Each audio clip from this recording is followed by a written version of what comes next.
team during the last 7 days has gone through a hell of a lot of adversity. You know, obviously the situation with the third import, Craig Moller goes down for the season, you come in without Ruben Tarangi. How proud are you of this group? It seems like an obvious question, but for dealing with all of that and then putting on that performance tonight. Yeah, super proud of the group tonight. That was my only message, that we played the way we wanted to play. Whether we won or lost, that was the way we want to play. And so many guys stepped up, guys that are normal starters that we depend on, but also young guys like Cody Statman, Owen Foxwell, Gorjak Gak is back, which he hasn't been with us playing much. So yeah, it was special. The guy beside you, obviously, a lot of the focus will be on the production tonight, which was outstanding. But can you just talk about his defence in particular and what he did to really disrupt the Kings' offense? Yeah, I think Matt did what he did defensively. He does that, I think. But I think I just remember him getting boards that I thought were not going to be ours, and he got a couple of those where I was just like, that's another possession for us. But I think our team defense was solid to good most of the time.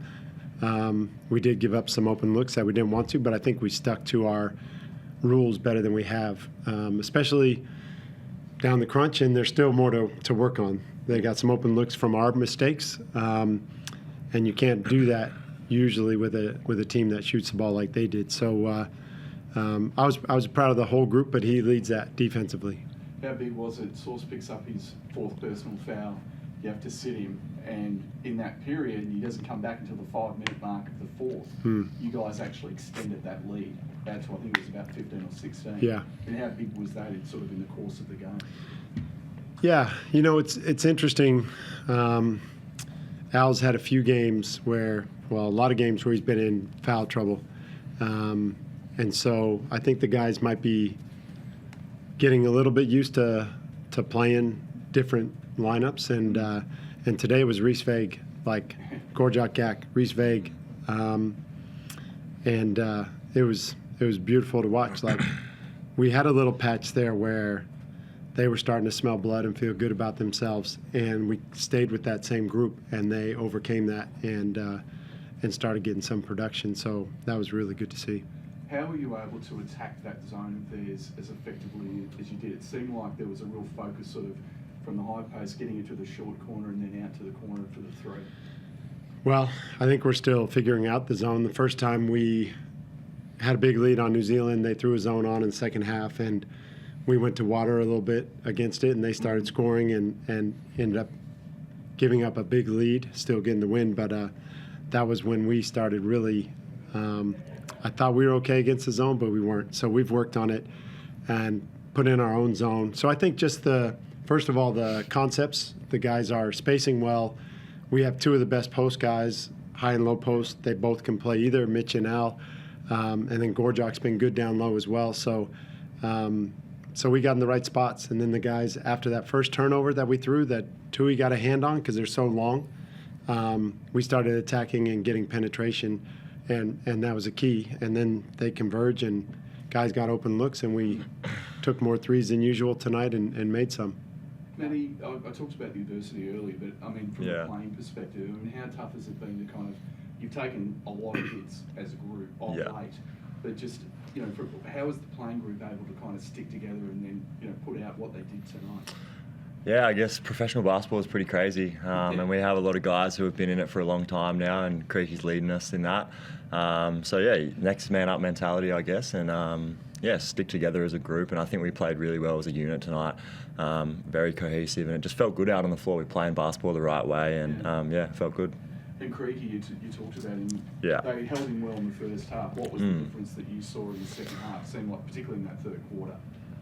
Yeah, Creaky's an interesting one. He can just turn it on whenever he wants, kind of thing. And I felt like he's at the free throw line all game. So for him to be putting the pressure on them like that and just constantly getting to the free throw line and slowing it down, I think that's really helped us. And you're attacking the glass, particularly the O boards. Yeah. That was a real key to the game, wasn't it? Yeah, for sure. Definitely. I think that's something I pride myself on. And take advantage of the smaller guards that they have, I guess, and just crashing really hard and getting some extra possession. So yeah.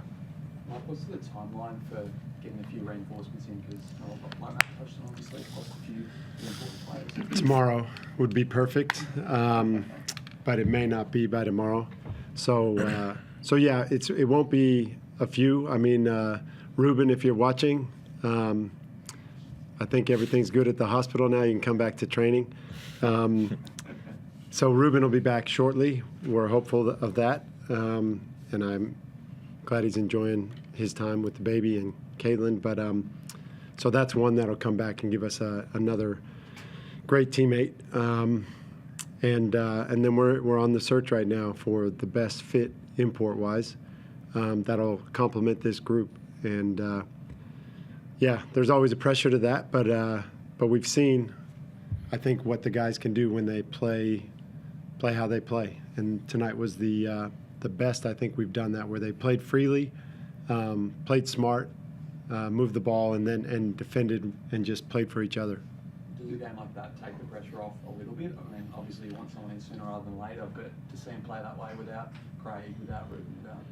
Well, yes, on the standing side of things, it does. I think it makes everybody feel better about where we are, and I think we'll get better as the season goes on. You know, the guys that have bought in and want to be here are here, and they showed that tonight.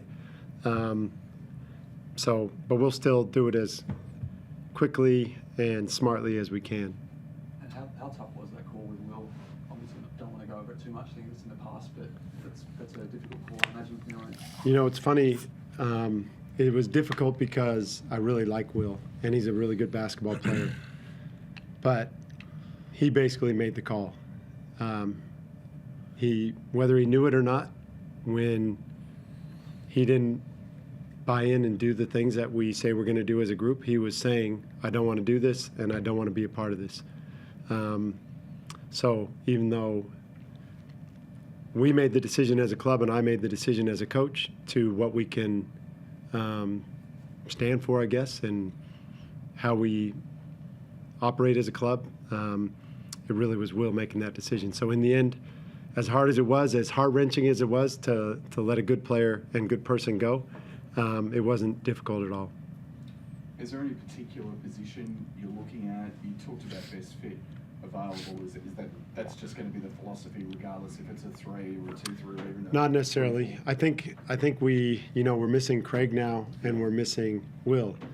Will gave us great scoring and handles, and Craig gave us defense, rebounding, Sure. ability to shoot the 3. So, somewhere, if we can cover both those bases somewhat, and also I think we're going to do that somewhat from within.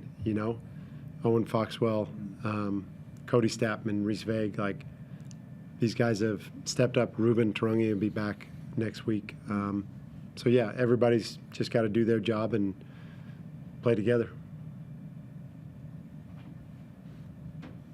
Anyone on Zoom? No, you guys are good. Thank you. Good. All those Melbourne guys are Thanks, asleep guys. early. Thanks, guys.